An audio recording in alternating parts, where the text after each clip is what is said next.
आश्विन मास के शुक्ल पक्ष की प्रतिपदा तिथि और नवरात्र का शुभागमन 22 सितंबर सोमवार के दिन होने जा रहा है। 22 सितंबर 2025 यानी आज 20 सितंबर है।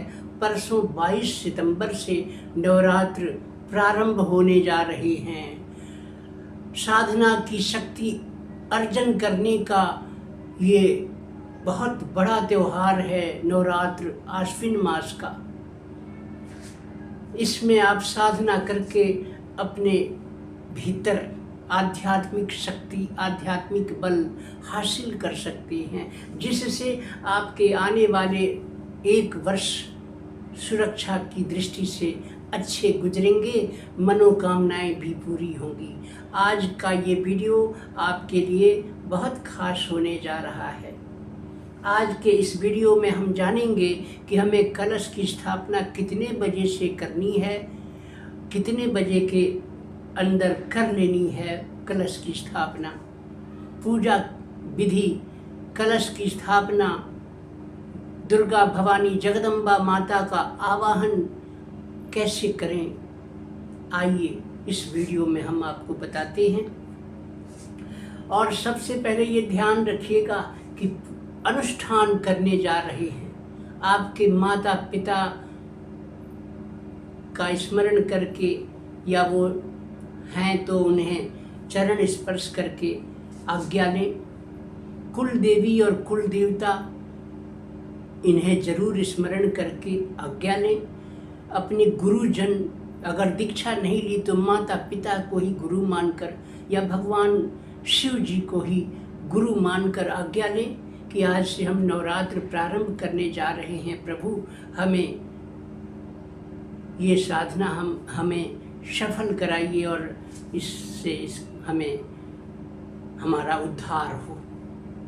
ऐसा प्रेयर करके, प्रार्थना करके नवरात्र की स्थापना परसों करें, सुबह उठकर जल्दी ही, और आप स्नान आदि से निवृत्त होकर अब देखिए कि नवरात्र के पूजा का क्या, स्थापना का क्या समय होगा। दुर्गा स्थापना के बारे में आइए बात करें। नवरात्रि स्थापना की विधि, सबसे पहले स्नान आदि से निवृत्त होकर शुद्ध वस्त्र पहनकर और एक शुभ समय पूजा का, स्थापना का चुन लीजिए जिसमें आप पूजा कक्ष में जाएंगे। स्थापना प्रातः काल या तो करनी चाहिए या दोपहर में अभिजीत मुहूर्त में भी किया जाना श्रेष्ठ माना जाता है। कोशिश करें कि कलश स्थापना सुबह प्रातः काल ही कर लें। क्या टाइम होगा, स्थापना का समय क्या है? सुबह 6:24 से सुबह के 8:11 तक स्थापना का श्रेष्ठ समय है। पूजन की तैयारी कैसे करें स्थापना की, आइए बात करें। घर के उत्तर पूर्वी यानी ईशान हिस्से की तरफ स्वच्छ करके या उस पूरे कमरे को स्वच्छ करके वहाँ एक चौकी रख दें। इस चौकी पर लाल कपड़ा बिछाकर उस पर साबुत चावल की परत बिछा दें। गोल या चौकोर या आयताकार, चौकोर या गोल बिछा दें। अब कलश की तैयारी कैसे करें, देखिए। तांबे या मिट्टी या पीतल का कलश आप ले लीजिए, उसमें गंगाजल या स्वच्छ जल, आरओ का पानी भी भर सकते हैं या गंगाजल भर दें या उसमें 1-2 ढक्कन गंगाजल डाल लें। उस जल में सुपारी, एक सिक्का, थोड़े से चावल, दुर्वा घास जो होती है ना, दुर्वा, सर्व औषधि, 1-2 लौंग, 1-2 इलायची, थोड़ा हल्दी का पाउडर ये अर्पण कर दें। और उसके बाद उसके ढक्कन जो होता है कलश का, उस ढक्कन के ऊपर एक पात्र मिट्टी का या उसका ढक्कन लेकर उस पर आप चावल भर के अलग रख दें, जो आप हल्दी से पीला कर सकते हैं, उसको हल्दी से रंग करके। अब उस कलश के ऊपर पंच पल्लव, आम के पल्लव ना मिले तो फिर अब बिल्व वृक्ष का है या फिर आप पीपल का ले सकते हैं। उसको कलश के मुख पर 5 पत्ते, 7 पत्ते, 9 पत्ते, 11 पत्ते लगा दें। अब उसके ऊपर नारियल किस पर रखना है? सबसे पहले वो चावल का जो आपने एक ढक्कन या ढकना लिया है, उसमें आप चावल भर लीजिए पीला। पहले से आपने भर के अभी बताया था मैंने कि रखा ही रहेगा। उस पात्र को कलश के मुख पर, जिस पर आपने आम के पल्लव बिछा रखे हैं, पत्ते बिछा रखे हैं, उस पर रख दें। उसके ऊपर एक नारियल पानी वाला बचता हुआ हो वो रख लीजिए। उस पर एक चुनरी लपेट कर मोली से बांध लें। अब ये कलश आपका तैयार हो गया। अब इस तैयार कलश को आप चाहें तो चौकी पर एक बड़ा बर्तन मिट्टी से भरा हुआ उस पर आप रख सकते हैं। उस पर बीज बोना है पहले तो। अच्छा, जो बीज बोना है ना, जौ स्वस्थ दाने जौ के रखें। 5 मिनट 10 मिनट के लिए उसको पहले ही 5 मिनट के लिए पानी में भिगो दीजिए ताकि थोड़ा नरम पड़ जाए। अब उस मिट्टी में उसे रोप दीजिए। मिट्टी कहाँ? बड़े मिट्टी के पर कोई परात टाइप का एक बड़ा पात्र हो जिस पर आप कलश रख सकें और मिट्टी में जौ बो सकें, वो आप रख लीजिए। और या फिर धरती पर भी मिट्टी की ढेर बनाकर उसमें जौ स्वस्थ दाने जो 5 मिनट पहले भिगो के रखे गए थे उन्हें थोड़ा रोपित कर दें, बो दें। थोड़ा ऊपर से मिट्टी भी डाल दें हल्का फुल्का। अब ये आपका कलश तैयार हो गया और कलश के ऊपर आपने वो ढक्कन रख दिया। कलश मिट्टी के ऊपर, मिट्टी के ऊपर रखे हुए उस कलश को जिसमें जल भरा है उसको रख दिया। ऊपर से पूर्ण पात्र रख दिया। और इसके बाद अब आप नमस्कार करके एक दिया जला लें। दिया घी का हो अति उत्तम, तिल के तेल का हो अच्छा है, सरसों के तेल का जला सकते हैं, चमेली के तेल का जला सकते हैं। ये दीपक एक जला लीजिए और दीपक को डायरेक्ट धरती पर न रखें। उस दीपक के नीचे आसन दे दें चावल का या अनाज का या गेहूं का। हो गया। अब आपका पूरा ये सेटअप तैयार हो गया। अब इसमें क्या करना है कि आपको इस कलश की स्थापना पूर्वक जब आप नवरात्रि का व्रत करते हैं या नवरात्रि को संपन्न करते हैं, पूजा पाठ करते हैं, तो वर्ष भर के लिए बड़ी सुख समृद्धि आती है। उस तेल का या घी का अखंड दीपक आपने लगा ही लिया। अब क्या है कि इस पूरे मिट्टी के ऊपर जो कलश रखा है तो उसमें जौ बोया हुआ है मिट्टी में, तो उसको कभी दिन में सूखने न पाए सिंचित करते रहिए, पानी वानी के छींटे देते रहिए शुद्ध जल के।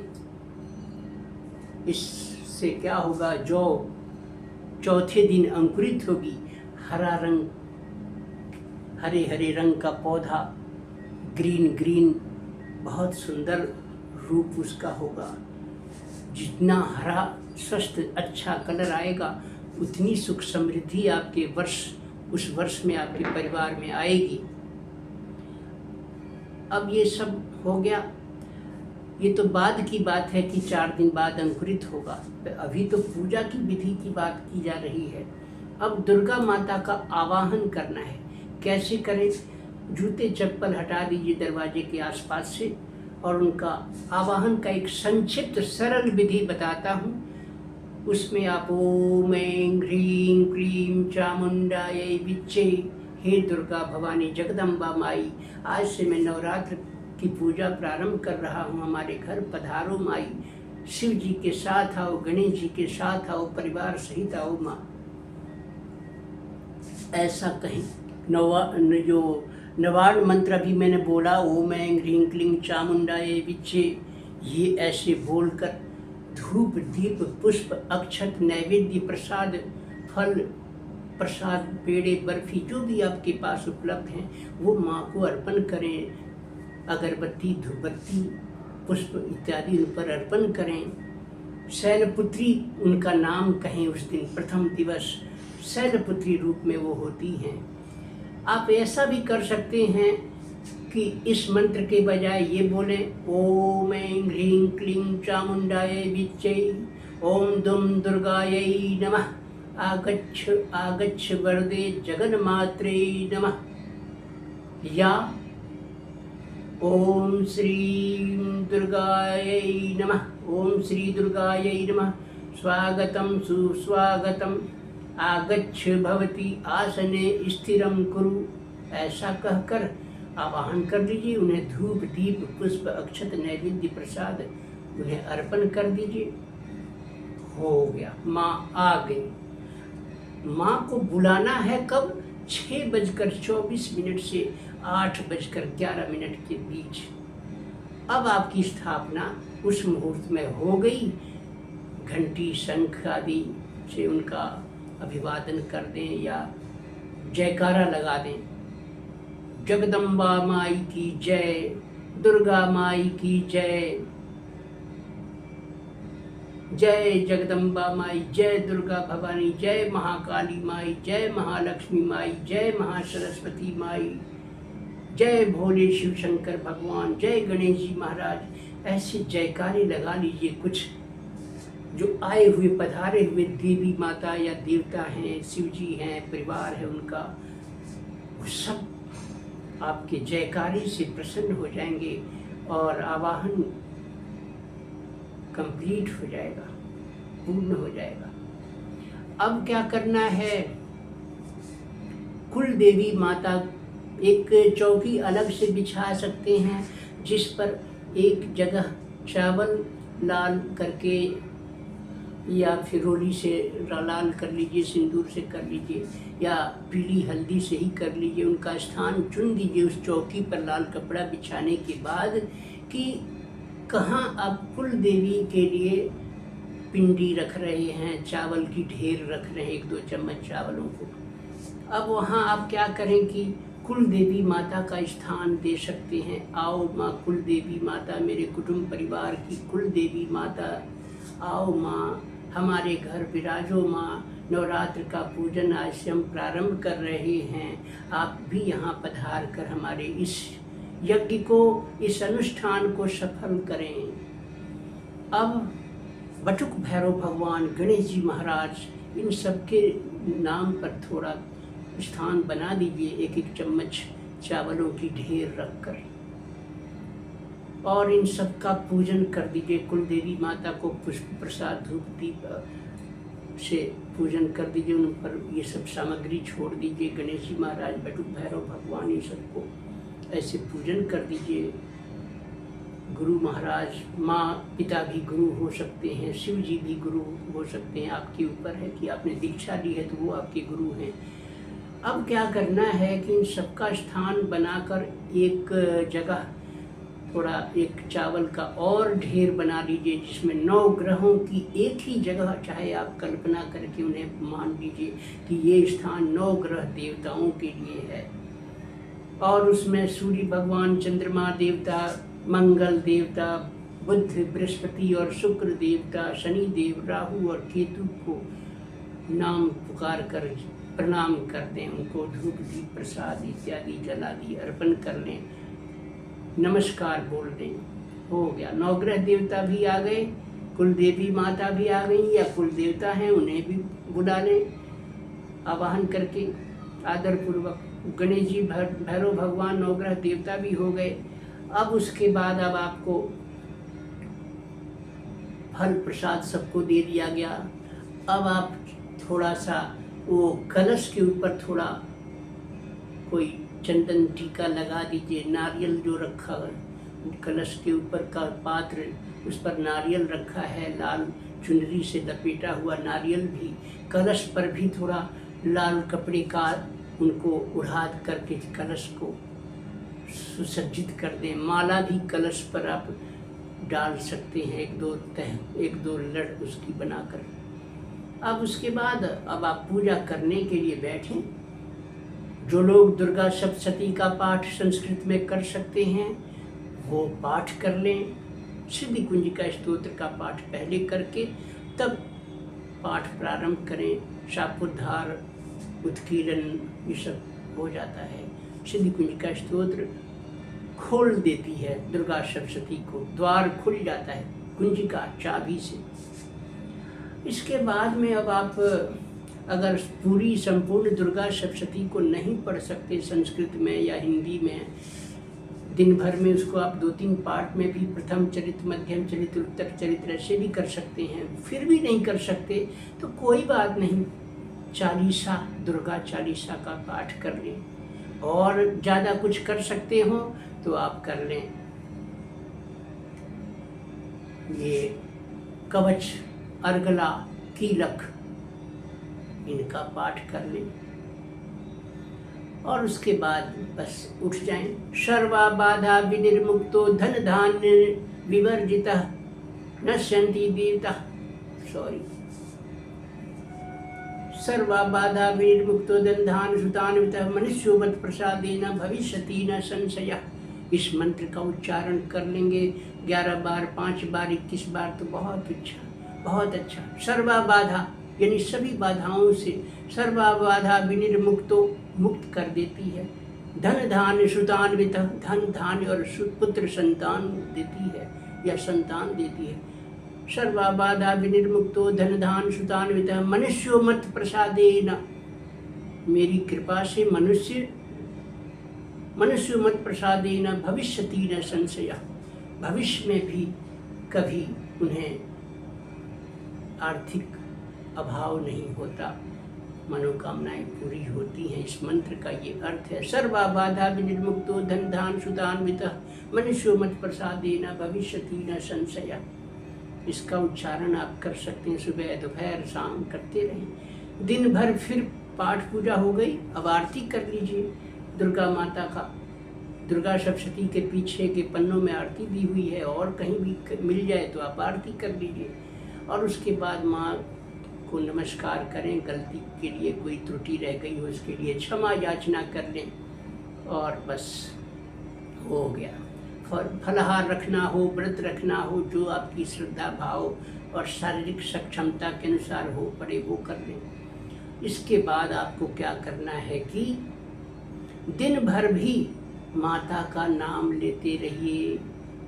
दुर्गा माता जगदम्बा भवानी, हे माता दुर्गा भवानी, जगदम्बा माई, महाकाली माता, महालक्ष्मी माता, महासरस्वती माता, या दुर्गा माई, दुर्गा माई, दुर्गा माई, दुर्गा माई, दुर्गा माई, दुर्गा माई, दुर्गा माई, ऐसे ही बोलते रहिए दिन में। कभी नींद आ जाए, झपकी आ जाए, कोई बात नहीं। किसी का फोन आ जाए, उठा लीजिए, अटेंड कर लीजिए, कोई बात नहीं। फिर फ्री हो जाए, फिर नाम दुर्गा माई जपने लग जाएगी मन ही मन, गिनिए भी मत, क्या जरूरत है। इससे जुड़ाव बना रहेगा। सुबह पाठ पूजा अक्षरों को देख कर पढ़ा, दिन भर उनका नाम लिया, सोते समय बिस्तर पर गए तब भी उनका नाम लिया। भूमि पर शयन करें, धरती पर सोएं कुछ बिछाकर। कलश और दीपक का ध्यान रखें। बत्ती समय समय पर बदल दिया करें या तेल बाती का ध्यान रखें। कोई त्रुटि गलती हो जाए तो क्षमा मांग लें। इस तरह से अनुष्ठान आपका 9 दिन पूरा होगा। दाढ़ी हजामत ना बनाएं, नाखून ना काटें, लहसुन प्याज का रसोई में प्रवेश बंद कर दें, झूठ ना बोलें, क्रोध ना करें। ये सब जो बेसिक ज़रूरत है अध्यात्म की, वो सब आपको पालन करनी चाहिए। और उसके बाद में अब आप दुर्गा माता का अनुष्ठान पवित्रता पूर्वक जब संपन्न हो जाएगा, तब कुंवारी कन्याओं का भोजन कराने की परंपरा आपके यहाँ अष्टमी को है तो अष्टमी को जिमा दीजिए, नवमी है तो नवमी को जिमा दीजिए, जो आपकी श्रद्धा में बन पड़े। फिर हवन, पूजा के अंत में नवाड मंत्र का जैसे आपने जप किया हो, एक एक माला या 5-5 माला जो आपकी श्रद्धा में आया हो, उसका 10% दशांश आहुतियाँ भी स्वाहा स्वाहा बोलकर आप दे सकते हैं। कब? नवमी के पाठ के उपरांत। नवमी का 9वां पाठ जब हो जाए, तब 9 दिन की नवरात्रि आपने 9 पाठ कर लिए अब मानकर, अब आप दोपहर में चाहे सुबह में या 11 बजे या शाम तक कभी भी आप आहुति दे दें। हवन सामग्री में घी, चावल, जौ, तिल वगैरह मिलाकर, गुड़ मिलाकर और कई सब प्रसाद में कुछ चीज़ें उसमें मिक्स करके, नारियल भी एक ले आए, उसमें ये सब सामग्री रखकर मंत्र बोल बोल कर स्वाहा स्वाहा, नवाड मंत्र जापा तो नवाड मंत्र से स्वाहा स्वाहा ऐसे कर करके अग्नि को आहुति दे दीजिए। गलती सही के लिए क्षमा मांग लीजिए, हो गया संपन्न। दाढ़ी हजामत कब बनाएं? अब 9 दिन सिद्धिदात्री नवमी जो रात्रि होती है नवमी की, सुबह बेशक आपका पाठ हो गया संपन्न, कन्या जिमाली सब बात हो गई, फिर भी सिद्धिदात्री नवरात्रि वो ही है। पूरी रात माँ का स्मरण, कलश भी विसर्जन नहीं करें, अभी नवमी है, शुद्धता रखें। 10वीं के दिन जाकर आप थोड़ा मन करे तो दुर्गा माता की शस्त्र पूजा या उनकी फोटो फ्रेम में, फोटो पर जहाँ त्रिशूल इत्यादि उनके अस्त्र शस्त्र हाथ में उन्होंने लिए हैं, उन पर थोड़ा थोड़ा रोली लगा दें शस्त्र पूजा के भाव से। वैसे संध्या को करें, सुबह कभी भी कर लें। और उसके बाद अब संपन्न हुआ और अब विसर्जन कर सकते हैं कि हे माँ बहुत बहुत धन्यवाद, हमारे घर पधारी, 9 दिवस तक आप सब परिवार यहाँ रहीं, आप सभी को नमस्कार है। ऐसे ही आते जाते हमारे घर बने रहना, आते जाते रहना। जब जब हम घर पे दिया बत्ती करें, आरती करें, आपको पुकारें, तब तब आके और माँ घर गृहस्थी और हम सबको संभालते रहना। ऐसा कहकर माँ को और पधारे हुए 9 ग्रह देवता, कुल देवी माता, बटुक भैरव भगवान, गणेश जी महाराज, इन सबको एक बार नमन करके, ढोक देकर, दंडवत प्रणाम करके और कहें कि माँ आप सब आते जाते रहना, जिस जिस लोक से आप सब पधारे अपने अपने धाम को लौट कर विश्राम करें। हम बाल बच्चों से, हमारे परिवार के किसी सदस्य से कोई त्रुटि, गलती, मंत्र के उच्चारण में त्रुटि, कोई भाव में, भक्ति में कमी रह गई हो माँ क्षमा कर देना। ऐसा कहकर, या दुर्गा सप्तशती के पिछले कुछ पन्नों में देखेंगे तो क्षमा प्रार्थना का संस्कृत का मंत्र या हिंदी के अर्थ सहित भी मिल जाता है गीता प्रेस गोरखपुर की किताब में। उस क्षमा प्रार्थना को पढ़ सकते हैं। नवमी को भी आरती करें सुबह शाम। 10वीं को माँ को कुछ दक्षिणा, उनको श्रृंगार का सामान, चूड़ी, बिंदी, साड़ी, चुनरी, ये सब देकर विदा करें, उपहार दें, कुछ दक्षिणा दें। बहुत से लोग ये काम 7वीं को भी उनको श्रृंगार की वस्तु दान करते हैं, कोई अष्टमी को, कोई नवमी को करता है। और फिर विदा होते समय, विदाई के समय भी उनको कुछ आग्रह पूर्वक कुछ दिया जाता है। बाद में उन सामग्रियों को अपने घर के कन्याओं को में वितरित कर सकते हैं। मंदिर के यहाँ जाके वहाँ अर्पित कर दें, वहाँ पुजारन जी होंगी उनको दे दें, उनके किसी को दे दें, बहन बेटी बुआ माई मौसी को दे दें, किसी को दे दें, अपने घर में इस्तेमाल कर लें प्रसाद मानकर। ये नवरात्र की विधि है। नाम जप दिन रात चलता रहे, अति उत्तम सिद्धि प्रदान हो जाती है। आशा है ये वीडियो आपको पसंद आया होगा और इस का मैं संक्षिप्त छोटे छोटे शॉर्ट्स भी बना दूंगा, 1-1 मिनट के या छोटे छोटे समय के। ये विस्तृत वीडियो हुआ, कोई बात नहीं, आप इसको शेयर करें, लाइक करें, सब्सक्राइब नहीं किया हो तो सब्सक्राइब कर लें। बहुत बहुत धन्यवाद। शुभ रात्रि, शुभ संध्या।